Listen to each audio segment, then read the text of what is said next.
Красный Трико, борец из Иркутского района, Серебренников Дмитрий представляет поселок Хамутова.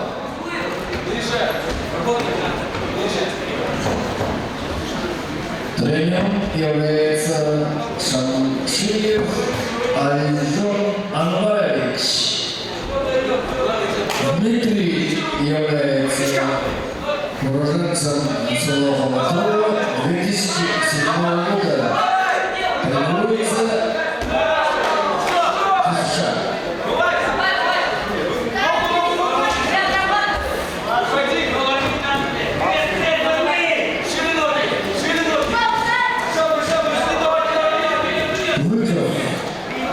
Владимир является уроженцем села Бандай. 2008 года. Борьбой занимается всего 3 года. Тренером является Владимир Николаевич Павлов.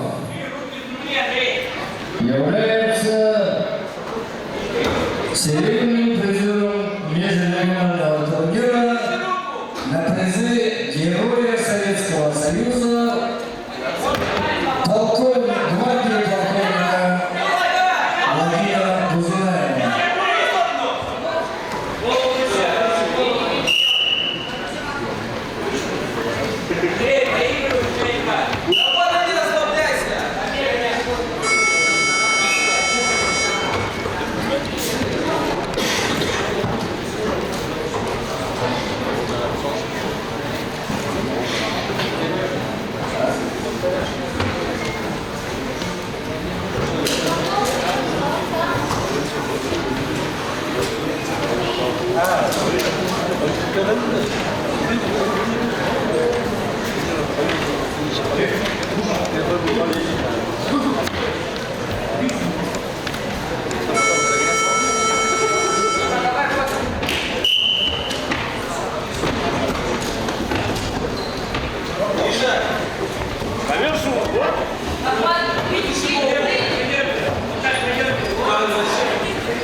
8-8.